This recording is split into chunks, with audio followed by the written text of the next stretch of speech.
Good morning, everyone, and welcome to Today in Mañana. I'm Alex. This is Xavier. We're very excited to have you joining us on a beautiful, if hot, morning. Listen, I like to say something. I mean, Judah cut us off when we discussed the café con leche. I think we should just continue on this conversation. Café con leche. Judah was like, I can't take this anymore. I don't think that was fair. Judah was like, what did it do? Talking about iced coffee all day. So, but it's Cuban. We're Exactly. Cubans. That's what happens. You talk about coffee, sugar, and rum. So, I mean, it's what better than that? Common conversations. So. Arroz con leche sometimes. Anyway. But it's wonderful to have everyone here this morning joining us. We're very excited for today's show. It's going to be our monthly meetup with Matthias. It's going to be some real estate. It's going to be some finance. It's going to be some Charlottesville, some beautiful fall weather. There's always laughter too somewhere. There's always laughter and a great time. So we are excited for that. Of course, we didn't get to it, but Xavier would recommend that you do a couple like things. And share, and if you want, you can even subscribe. Exactly. I think that's the nicest introduction I've ever received here on the show. What other way can we do it? More flowery today. Oh, I love it's worthy. You are worthy of the flowery. So, of course, always big thanks to Judah behind the camera, the I Love CVille Network set, Emergent Financial Services, and our awesome partners, Matthias, Craddock Serious Insurance, Forward Adelante. And thank you, our fantastic viewer. Already I see people tuning in.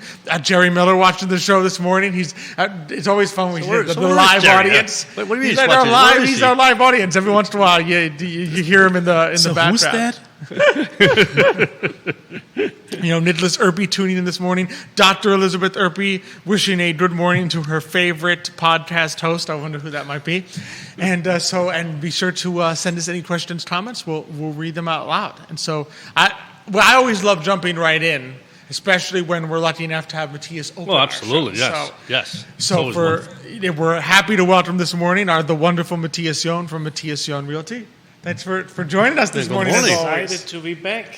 Thanks for having me. It's great to have you back. So what's new? I mean, it's been a little bit since I know maybe even since Xavier's been on with you. What's new in the Matthias family household? What's new for the summer? Well, let's see. We're wrapping up the summer. Is it safe to say that we are entering into the fall? Yeah. End of August. So I guess this is a summer wrap up, right? Things are good. Our baby is growing fast, and she is cuter every day. Yep. I feel like my family and I, we are different in how we spent the summer because we were here the entire time, except back in June. But July, August, we were here, and everyone I know has left for at least once. And I think you just got back from a vacation as well. And that pretty much sums up my experience. Everyone was traveling. A lot of people that I work with in real estate have been traveling. And it also is indicative of how the market was, right? Mm-hmm. It always slows down in the summer. Yeah. I like to think because it's too hot, but the reality is school children are off. Mm-hmm. This is the time to go on vacation, and many people did that. And now everyone's coming back to Charlottesville. Was it just last week that UVA started back again? Yes, it was. Exactly. And then this Wednesday, Albemarle School started. So safe to say the summer is slowly over. Yeah, back to normal. Mm-hmm. There is a certain, it's happened to us a couple times when we've been in Charlottesville for the summer, and you don't go off. There is kind of this sense of quiet, that everything goes to a crawl, and driving down University Avenue, sometimes you'd be like, wow, there's no one on University Avenue. How does this happen? Because you normally used to it doesn't take 20 minutes to cross. Yeah, you're in 10 minutes, you're downtown. It's a different relaxed feel, and it probably gives you a feeling of what the town might have been like before the university was as large as it is now. My parents came to visit from Germany back in, I think it was in April, and they always like to walk the grounds. They like the architecture, and obviously there's a lot of history to observe and learn about. And so every time they visit, they're there several days of their stay, walking the grounds. And they asked me, why do you never come with us? Don't you like, the architecture at UVA? And I told them what people told me when I moved here 10 years ago. It says, unless students are on vacation, you don't go to the campus. You don't go to the corner because it's kind of the student thing. You don't mingle. And I'm not sure if I know the exact reason for that. There are probably a number of factors. But I feel like most residents kind of stick to that tradition, right? Well, I just think it's busy, right? So in other words, so that the idea of now you are driving towards where the university is, more traffic, difficult to find parking. You get out, if you want to go have coffee or someplace, it's packed with students. Yeah. And I mean, listen, there's pros and cons. I mean, the summer, they're gone, it's less traffic. But I always get the feeling that when students come back, the energy in Charlottesville just increases, algorithmically. I mean, it's just tremendously. So but also the frustration and traffic, right? Well, I was trying not to say that. I mean, Exactly. I'm here for the uncomfortable truth. And it's inevitable, right? I feel like even being here, after the summer ends and you start going maybe to areas you didn't go to for a little bit, you're like, oh wow, they changed that. That changed. How did I miss that happen? Yeah. You go back to UVA, there's 2 new buildings that I'm like, wow, That's true. I left, and when I left, there was a crane last summer, and now there's a whole building there. Exactly. And you're on Hydraulic Road, and you're like, oh, they built a roundabout. When did that happen? You feel like you lose track of what's happening just to the slow, lazy summer that happens. Speaking of which, isn't that positive news? which one? The hydraulic road traffic pattern that changed. They finally have a the roundabout. roundabout. Everyone, no matter where you looked on social media, everyone was predicting just negative news and accidents left and right. And so far, it's been actually relieving the traffic. At least that's my experience. And I may have a different opinion on that one. Aha. So let's see, make well, you've this. experienced- But I'm not sure we want to talk about traffic on this show. Well, Let's talk about traffic the entire episode. Why do you think it's not good? So I guess my feeling is, I mean, I've experienced roundabouts, here, but mostly in Europe, right? Mm-hmm. And they're very, very useful. Now, Europeans are very familiar with roundabouts. I mean, and we're talking about major traffic, where the roundabouts are huge. The way they did this one, I mean, if you're coming out off the 250, going west on North 250, right, coming west on the 250 and going off hydraulic, you are now down to one lane. There used to be 2 lanes. That traffic is backing up on the 250 enormously, because now you have one lane that only makes a right on the first right. Then there's another one lane that makes the next right only. And then there's the next right that goes into where Whole Foods is. And that one laner really almost just goes straight. So my feeling is that lane is never really gets into the roundabout. It just kind of meander straight through.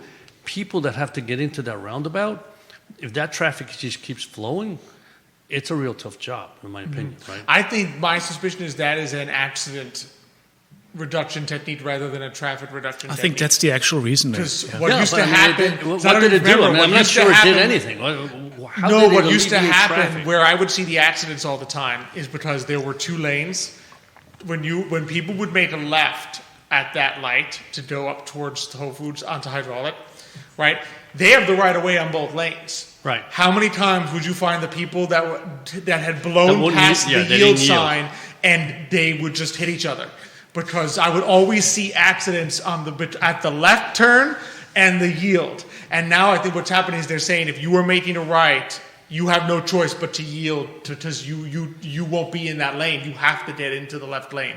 So yeah, you've got more traffic, but I don't think that was done to relieve traffic. Because I'm not sure you can without making 3 lanes. If it was done to relieve traffic, I don't think it did this job. I think that part was done to reduce I guess my accidents. feeling is that's not a genuine roundabout. That's a change in traffic pattern at hydraulic. Now I understand why you were hesitant to talk about traffic. You are passionate about Go it. down the rabbit hole quickly there. But I mean, I think that's going to become more and more the future because I know they want to do that out by Crozet. And the Midwest has a lot More of states in roundabouts, the Midwest yeah. have now gone completely roundabout because apparently it's much more helpful in many situations over a traffic light. So I think Absolutely. I think if you're in Charlottesville, you had best get used to it because I think I think you're going to see more of the that. one by where like what's the name of that road that kind of goes to where CVille Aquatics is, and then you make a right to Lowe's, and it keeps there's going. a roundabout. Right, I'm saying that one down there by where Kmart, that's a genuine good roundabout, right? Because that's a place where, there used to be either stop signs or traffic lights, and it's like, what's the point? On You just Berkman Drive. Yeah, Exactly. Berkman Drive, that's right. There's a few of those on there, which I think are very, very useful, Yeah. because you never it literally works. have to, you slow down, but you don't have to stop, because there's just not enough traffic there to cause you to stop at a whatever. At a stop sign or a stop sign, light. yeah. I was going to say Yeah. light, but sign, yeah. But out of curiosity, do you ever have people that make it like come to you like, Matthias, I don't want to be near Charlottesville because of traffic? I mean, do people have a kind of distorted view of? I mean, we come from New York, so this traffic is not a huge deal for us. But Perspective really matters here. If you go to Charlottesville Reddit, you will get the impression that Charlottesville traffic is the worst in the country. But if you have ever been in Texas on a 12-lane highway, or just traveling up to Northern Virginia, D.C., I think Charlottesville is pretty comfortable and organized compared. Absolutely. So again, perspective. It I've really is. never had a client complain about traffic in Charlottesville. No, compared to where they're from. No, Yeah. I don't think so. Yeah. That's the thing. But of course, if you're used to traffic in Scottsville, then Charlottesville seems like the big congested city, right?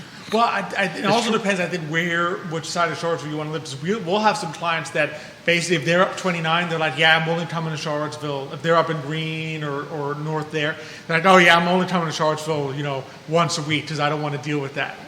Right, because they're the used traffic, to. Yeah, I think it's in the morning, right? Yeah, where it's you in get the most of morning. the traffic. They don't wanna but deal with it. Yeah, listen, like Matthias says, everything is relative perspective. because it's perspective. I mean, obviously, since we're from New York, I mean, we recognize that you can be in a block, meaning, one street to another street, and be there 20 minutes, right? And it's like that's traffic because you haven't even moved, and you say, right here, They're that moving. Never that happens. doesn't happen. I mean, there's some traffic, but you get to places pretty quickly. Exactly. Even in the fall, as people start coming back.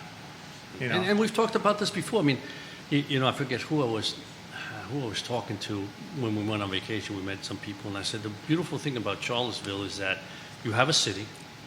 Obviously, the college, has a big impact on our quality of life. Whether you think it's positive or negative, that's your choice. But I think, from a certain respect, it's positive because, like I said, you have sports, you have concerts, you have a lot of things going on here that creates. You have restaurants, you have the downtown. Within 10 minutes, you're in the country. I mean, you drive out, west. You're literally in the country. I mean, there's trees, mountains everywhere, right? And the scenery is beautiful. So you live in a place where there's things for you to do, and maybe a little congested, but 10 minutes, 15 minutes away.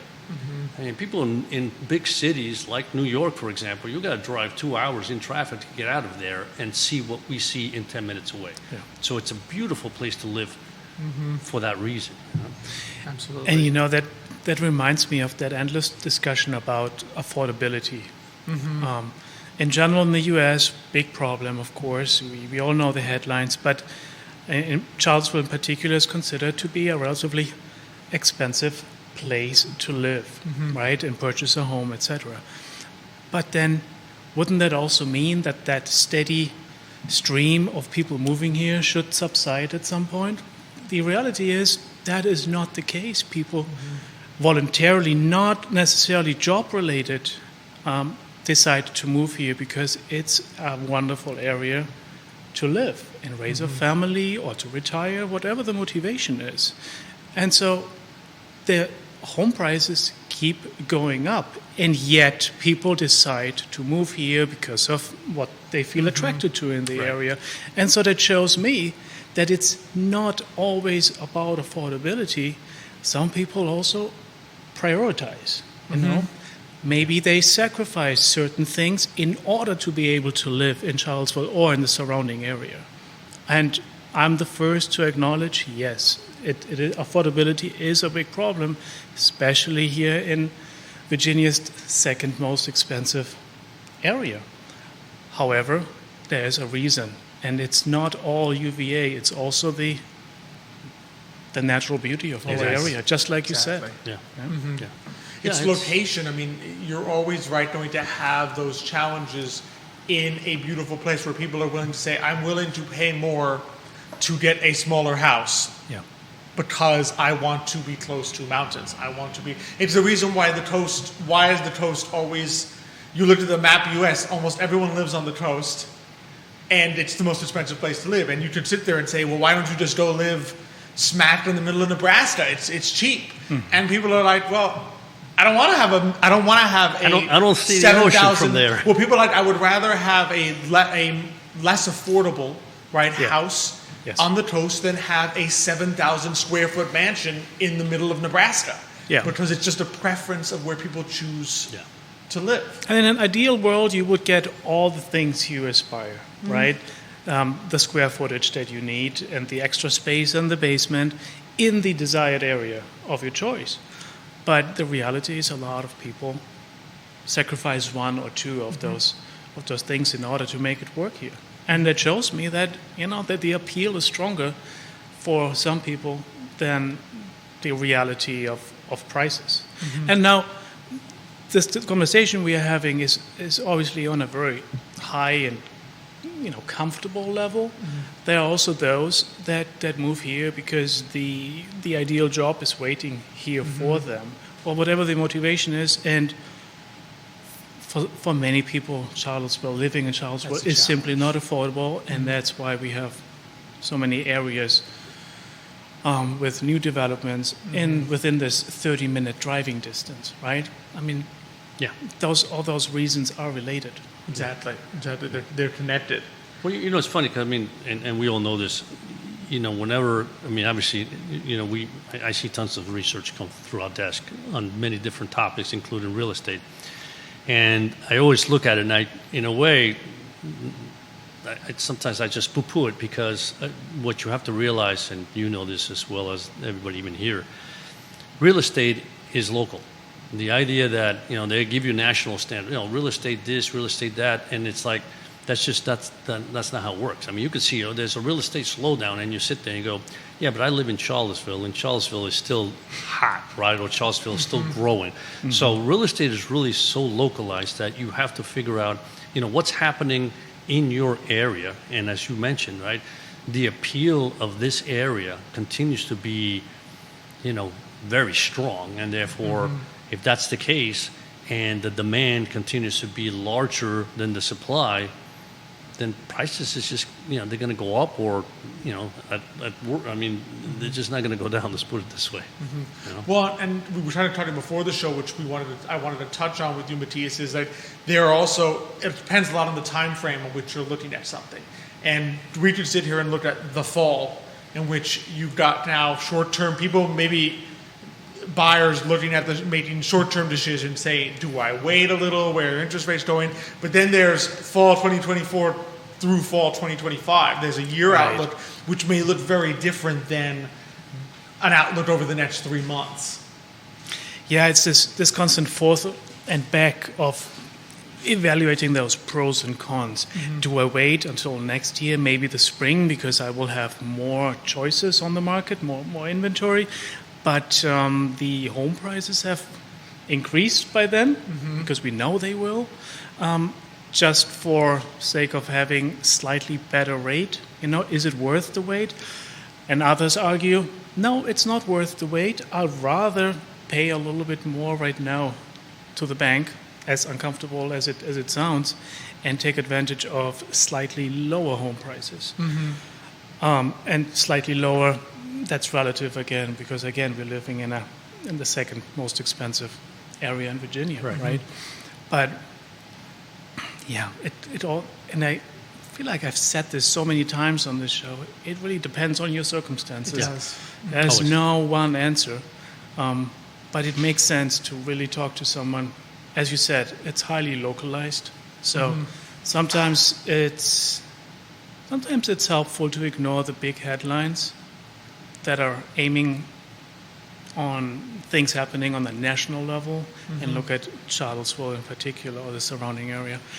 I think it was last week, this big Forbes magazine headline, when will home prices be affordable again, right? And that's on everyone's mind. And what is affordable?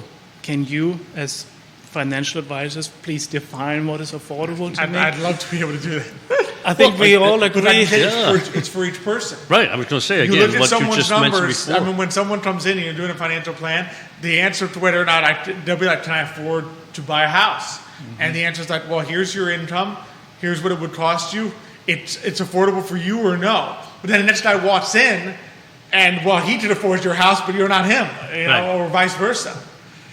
So it really is very much about what someone can afford. And I think you made a good point that sometimes you need to be careful about the major headlines, because you could sit here and say nationally, right, okay, I think interest rates are going to come down, so I'm going to wait. And I'll get a cheaper mortgage. But if the price goes up in the meantime, as we've talked before, you can refinance a mortgage at a lower rate. You can't refinance your house at a lower price. You can't go back 5 years later and say, well, now I'm going to buy this house all over again at a lower price. That's not reversible. Exactly. So you need to weigh. I think people see in their minds like, okay, an interest rate going from 6.5 to 5.5, right, saves me this much money. But opportunity cost is harder to measure. But the price potentially going from where it is today to where it might be in 3 months, I have a harder time. People have a hard time envisioning what is that going to cost me, because it's not something you can immediately calculate, because you don't know what it's going to be in 3 months. And the interesting part is that you can do those numbers, right? So you can say, well, so today's interest rate is 6.5. If I think rates are going down 1% at 5.5, at this price, this is what the difference would be, and that's what I can afford. And so the question then is, well, if the prices go up, how much do they have to go up before you're back to that 6.5 and say, am I willing to wait because a price is going to go up 10%, 5%, whatever, and you can make that decision, but at least you have an educated, guess that you can make. I was working with a client who purchased a home. He moved here from Louisiana, and he was not happy about the home prices. And he had a very interesting take, kind of funny actually, and it worked for him. And in no way I'm suggesting that this is what people should do, just as a disclaimer. He told me that he thinks that house that he was interested in is probably overpriced by about 30%. Those were his words. Right. And he then continued and told me, but I'm going to buy it anyway, because I looked at the area and how it develops over the years, and it's going to be even more overpriced in 5 years when I'm going to sell it again. So it doesn't really matter. I just want to jump in right now. And again, this is not the strategy people should go with, but it worked for him. And well, I like there's a little bit of truth to it. I was going to say, I like the wording, though. He didn't say this is the market value. He says it's overpriced by 30 and it's going to be overpriced by 40 or 50. It's like, really? Maybe it's just where the market is. Well, it's like perspective is if he's coming from Indiana or the Midwest, home prices are very different there. So they're coming here. If you're coming from there, you're like, oh man, this is overpriced, but it's going to be overpriced again in the future, so I might as well do it. If you're coming from New York City, Manhattan, you're like, oh, this is cheap. Yeah. Well, that reminds me of, I remember, and this is probably about 10 years ago, this big bond guru, right? He had predicted where rates are going, right? And the following year, they went literally opposite of what he said, right? And they asked him at the end, he says, well, the market was wrong. And I'm sitting there going, I'm not sure the market's wrong. I mean, it's like the market's huge and you're just one person, right? But it's just funny how it's just people, have this perception. It's like it's overvalued. It's like, is it overvalued or is that where the market is here, Maybe overvalued compared to where you are. I mean, if you live in a particular place and say, that house where I live is 30% cheaper, that may be the case, but that's the difference. That's kind of the role you play if you think about it, Matthias, because it's known behavioral science, right? That people value higher that which they own, and they devalue in their mind that which they don't own. That's true. So you're trying to help them recognize what the actual value may be so that they can make a more informed decision. When I work with someone wanting to sell their home, That's always what comes up. Let's keep it objective, is what I say. But it's hard. It's hard for someone who has emotional connection to the house and all the improvements they did to have a very different value understanding. Right? Yeah, look how beautiful this is. It's like, well, somebody else would come in and say, that's not quite that nice, right? It's without a doubt. You always, when it's your home, and especially if you built your home, right, then you assume like, this is a palace. This is beautiful. Everything is perfect here. And somebody else comes in, it's like, not sure this is what I want. It's like, well, how's that possible? So that means your job is the difficult one because, especially if you are representing the seller too, right? You have to find ways where you can kind of maneuver the other person. You don't want to like insult the house, and you got to sell it. Little anecdote. I'm working with someone who wanted to build a home in the mountains here in the Blue Ridge, right off the Parkway, and it took a long time, to sit down with the architect and then find the actual builder, and now it's completed. Yesterday it got completed, and today in the morning we took the sunrise photographs with it. That's where I'm coming from, actually. It's all very exciting. It's a stunning property, nice views. But again, we were in the situation where we have to give it a value, right? And then based on the value, we define the asking price to go on the market with.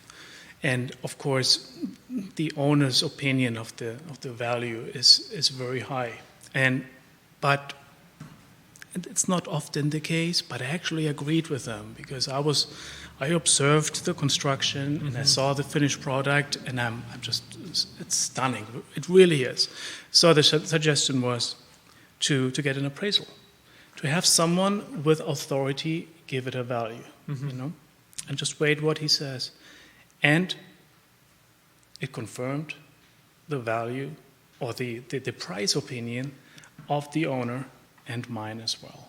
So it's not always just completely speculation, right? And it's just fun to see and positive to see when it aligns, right? And the facts sometimes align. you do have a good sense. Would you say in general, just out of curiosity, in general, does new construction sometimes have a better handle on what the value may be than an existing home that's been around for a while because there may be emotional connections, there's been changes made, whereas new construction, you can add up a little bit what went into the house?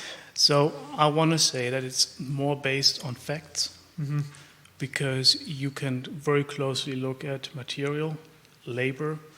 The builder remembers exactly the price he paid for the lot. You can calculate exactly by looking at the numbers the price of the development, the access road, infrastructure, retention pond, all those fun things, and all those are being factored into the price. So the answer is yes. It is a more logical, more factual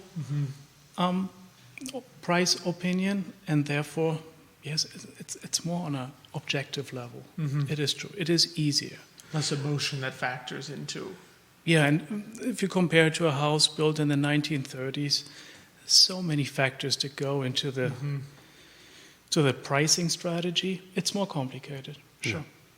Absolutely. I would agree with that. I mean, think about it when they build, townhouses or individual homes, right? I mean, the contractor has a profit margin that he knows he needs to hit. And of course, it's basically, this is all my cost of material and labor. I need to make this amount of money, right? Yeah. And so to a certain respect, that's the only wiggle room is his profit margin, right? Everything else is like, this is what the market bears because of what it costs. Right? Didn't want to say it that way because there's a lot of hate going towards builders, and we need builders to build because we need more housing. But you're absolutely right. It's pretty much always the same margin that they incorporate. So you can it's simple math, subtract that, and then look at all the cost factors, and most of the time it really matches up. Right. Exactly. No, I mean, there's a role for everything, especially because, I mean, So a lot of times when existing houses are hard to come by, as they have been these past few years, you need something else to fill the supply, or otherwise the demand is even more out of whack than supply, and your prices are only going to go higher. Yeah. You need both ends. And as we were talking about the forecast for the fall market and leading up into 2025, that is actually a little bit of positive news. The prediction is that the price for new construction homes will go down because we will see more inventory of new construction compared to existing homes. So overall, the tendency, of course, as we know, year over year, home prices go up, but that trend might look a little bit more optimistic for new construction as we see more of those coming on the market. And that's why we need to value and work with those builders we have in the area that operate in all price ranges, building homes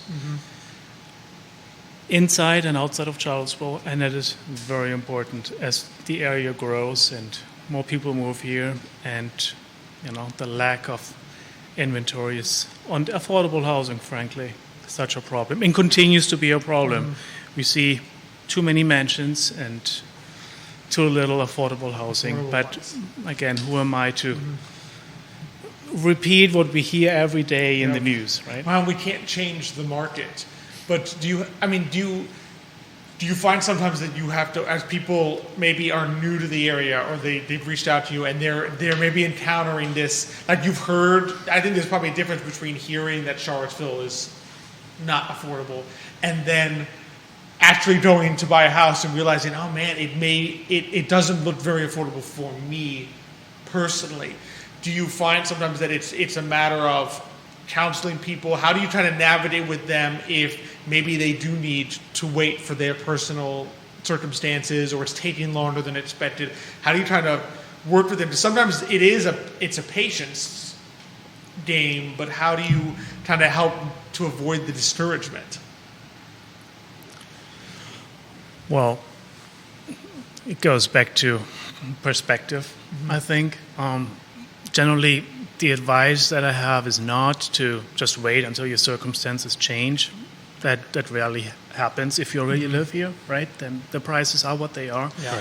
Right. It's going to be worse next year, unless you expect, that you downsize or whatever the factors are. Then it might make sense. So it's really about finding a solution that still works. For example, are you willing to commute 20 to 30 minutes each morning? That is the reality. That is my reality. Yeah. And I guess maybe I'm a good example then that I can mention. Where can you prioritize? I don't want to say sacrifice, but what are your priorities? And sometimes an honest conversation, not necessarily only with me, but among the family, between husband and wife and the children, can lead to a solution.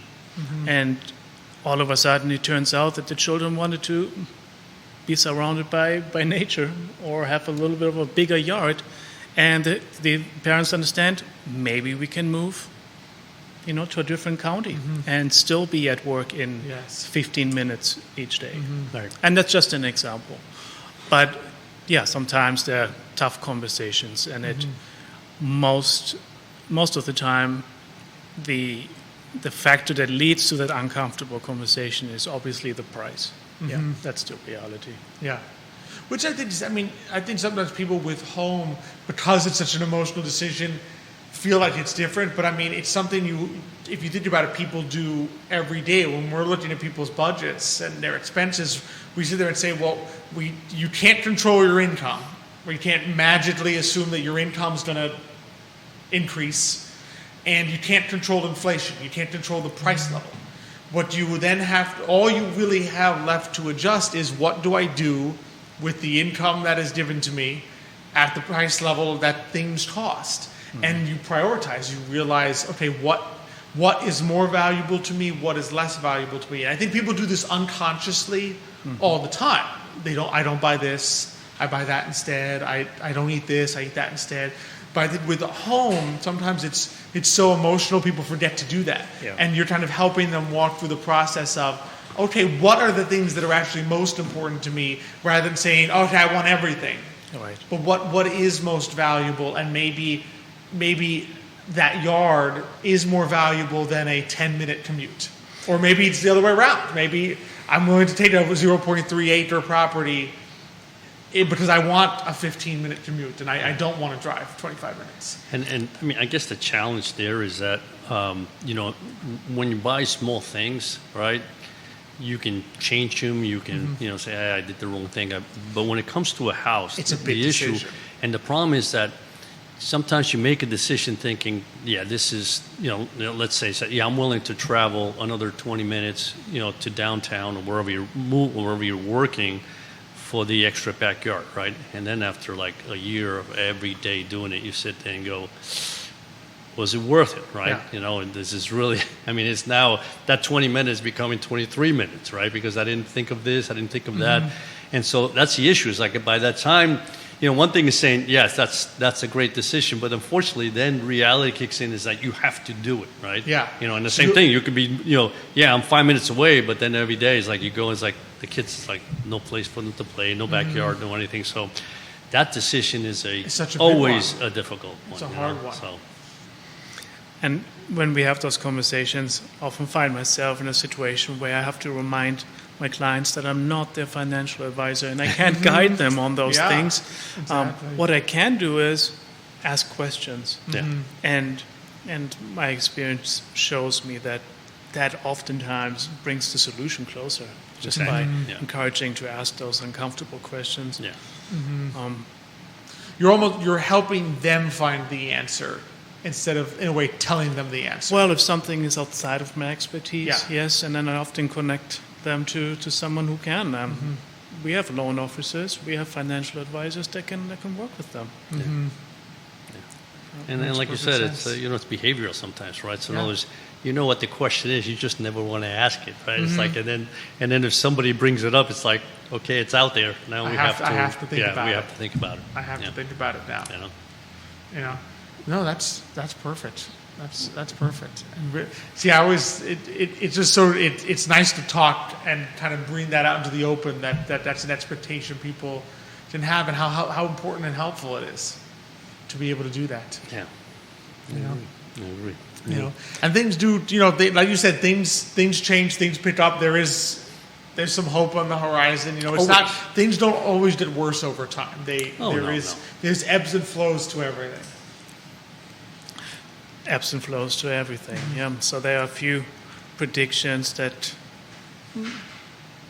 that make us optimistic about the fall, and of course the fall is typically the second most important season for real estate in every year after spring, and we are obviously hopeful that we will see more inventory on the market.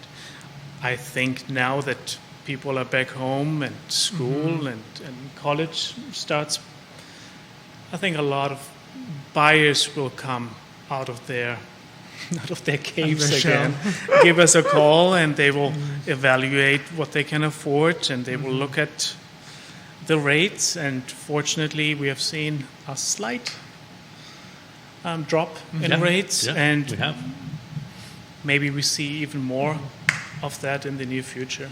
All those are signs that the economy will pick up, and real estate as well. But again, we are all in the same situation, right? We struggle to make those predictions.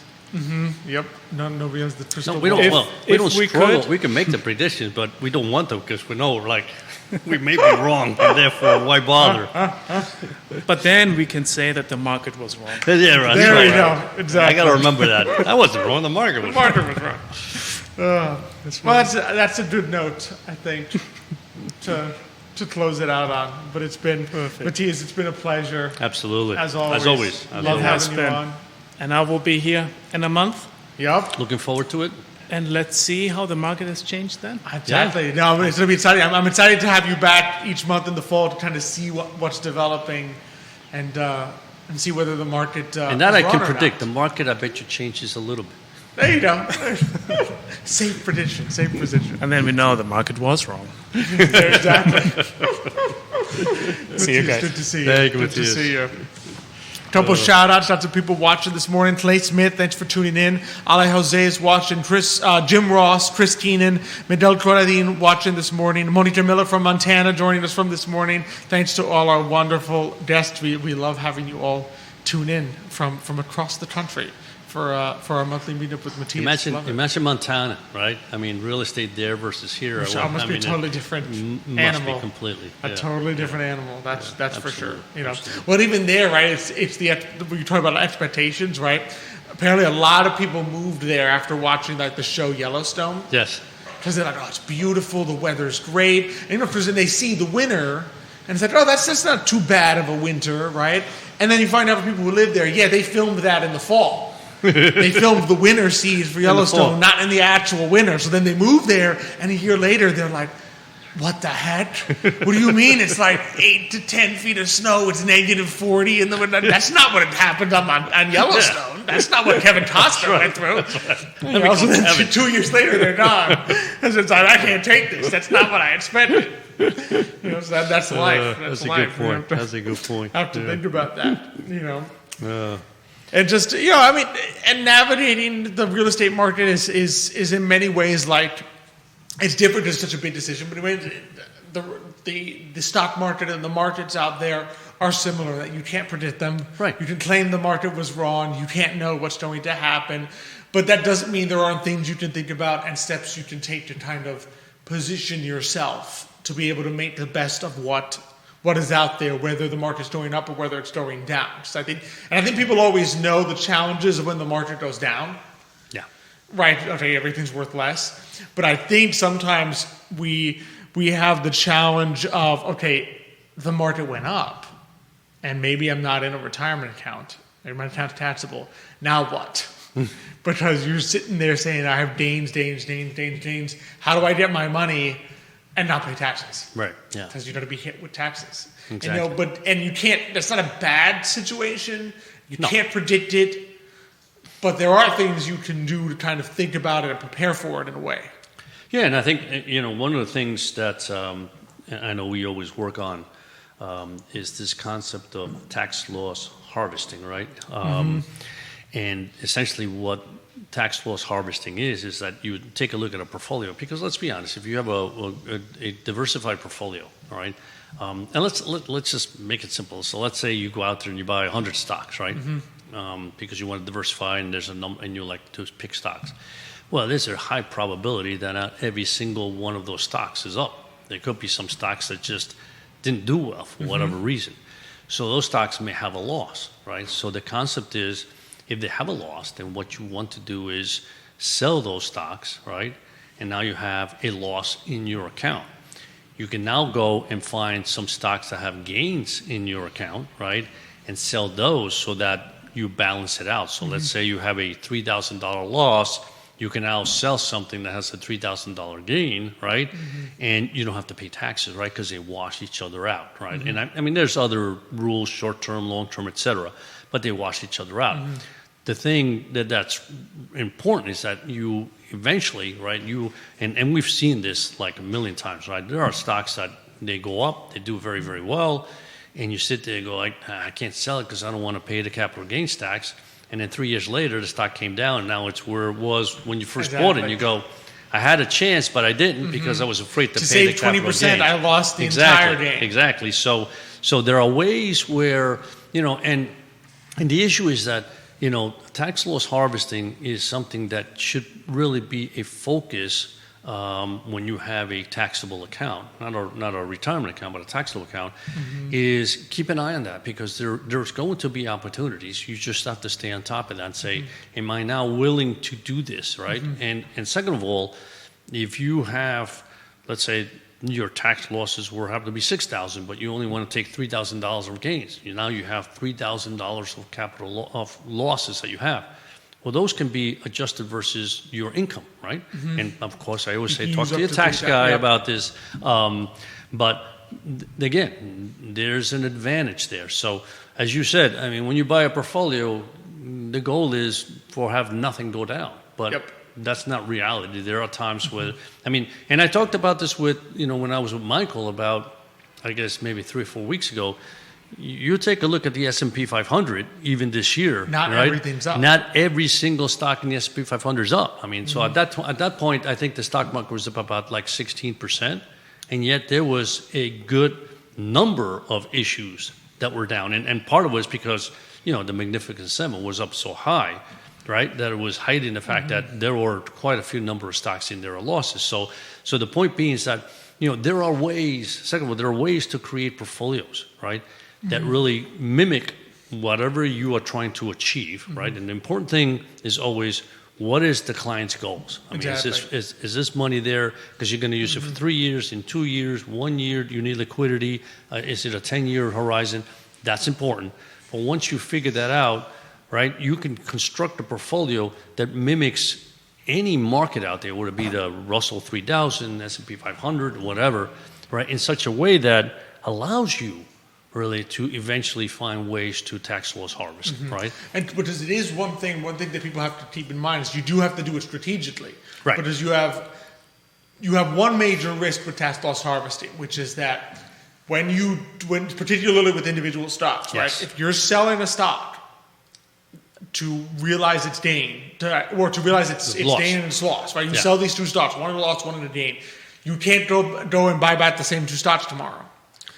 On the gain you can. No, that's on the gain you can't, yes, but on the yeah, loss, on the you loss, can't, that's the important one. You can't go back and buy that stock again tomorrow. Right. Because if you do, it's called a wash sale, and the IRS says no, you don't get to realize the loss because you bought the same stock the next day. You've got to wait 30 days to do that. So the major risk with tax loss harvesting is if the price of that stock changes dramatically in the 30 days. Correct. You sell something, let's say the stock in question is a stock you want in your portfolio. Let's say you first started investing, a year ago, and you bought some stock, a major stock like a Disney or an Amazon, right? And it's down. And you're like, oh, let me take the loss. And then I'll just buy it back in 30 days. Well, it could take off in 30 days, and now you're buying it at a price that's a lot higher than what you sold it at. So that's the risk that you take with tax loss harvesting. So you need to be strategic in how you do it. And there are ways to be strategic. Exactly. But for people out there, it's not quite as simple, right? The process is simple. The hard part is what happens in the 30 days if that stock is an important part of your portfolio. So, but there are ways to do that in terms of diversification and how you go about this that can kind of mitigate that. And there are ways you can move to maybe areas that can get a similar return but are not the same stock or the same part of the S&P 500. Yeah.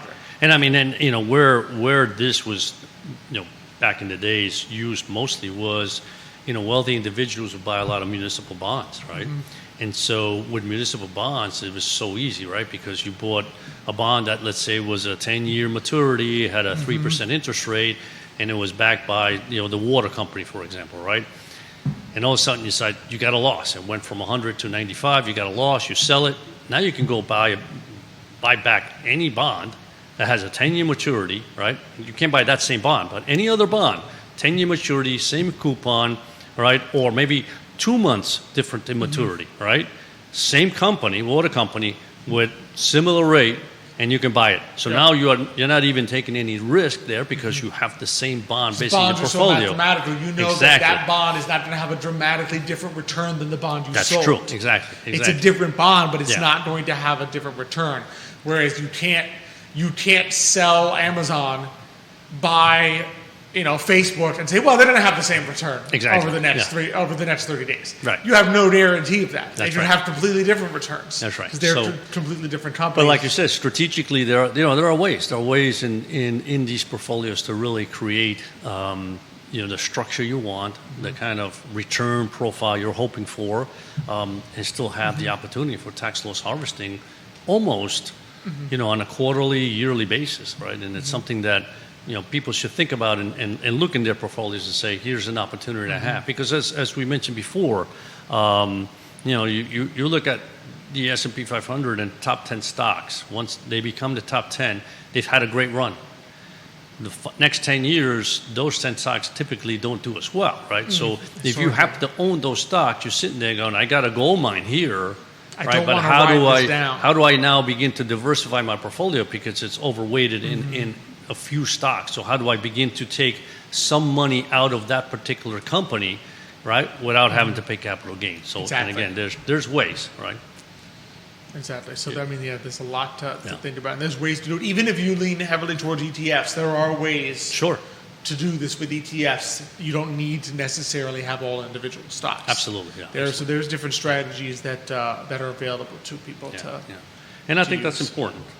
That's really, well, I think it's something people don't think about as much. Yeah. We all know, okay, loss is bad, right? But sometimes we'll run into clients that they're like, I mean, I have all these gains. What do I do? How do I get out of this?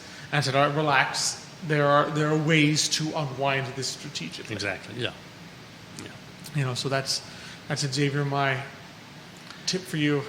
Because it's one of those things that I think most people, when you have bull markets, people don't think about tax loss harvesting, right?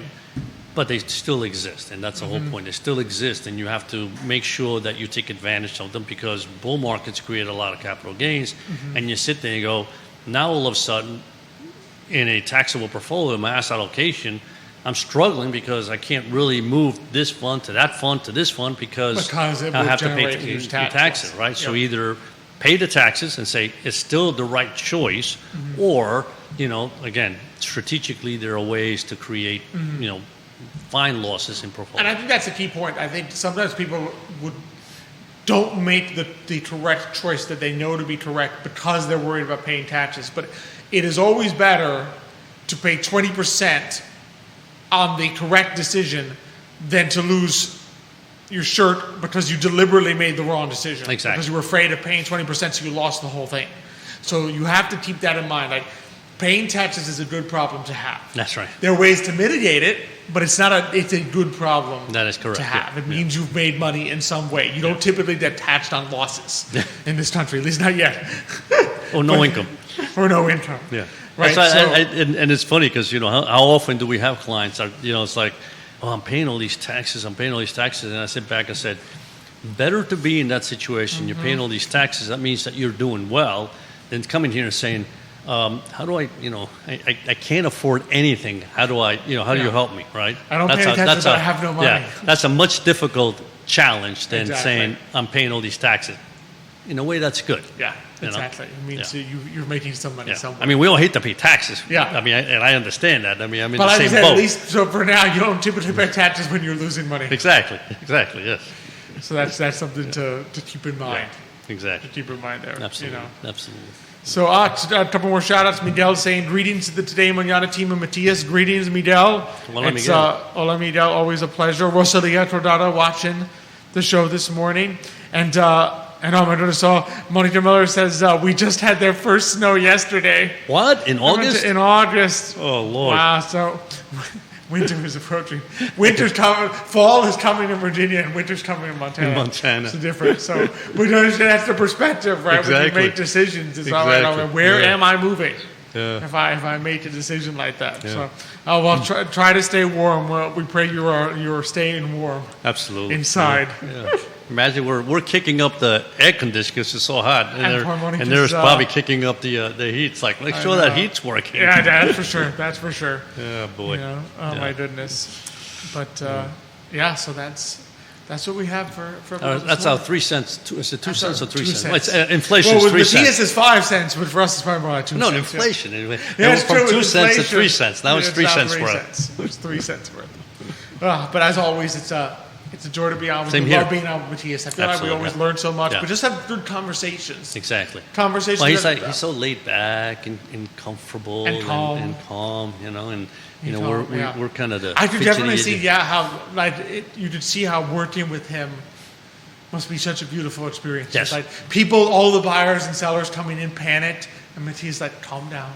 Let's look at this rationally. Let's think this through. It's like the prairie, right? It's like when he comes in, it's like looking out on the prairie with all the wildflowers growing, no snow. And I'll be excited to see whatever beautiful photographs come out from the new construction that he filmed. That they took. That should be wonderful. So definitely That'd be encourage people to by the Blue Ridge, you said, right? by the Blu-ray. So Matthias Realty. If people are interested in reaching out to him, we stream obviously through his page, but on Facebook you can definitely find him at Matthias Realty if you're interested in reaching out to him. Yeah. And talking to him. Which is a good idea. Absolutely. So next week, got some more great guests tuning in. We're going to have Najiba from Angel's Afghan Cuisine. Oh, okay. As well as Carmel from South Paddock Winery at Whitehall Farm.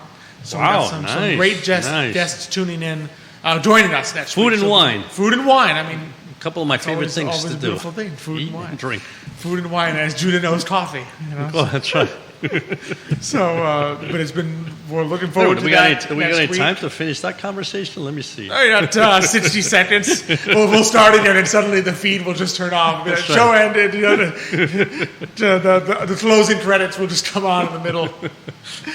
But wonderful to be here with you. Same here, Alex, Matthias. as always. Thanks to everyone who tuned in today. Thanks again for your questions, for your comments, for your likes and shares. Always appreciate our great viewers. As we always say, I mean, this show is it's fueled by the people who tune in and send us their thoughts and who watch the show. So we really, really appreciate everyone for tuning in this morning.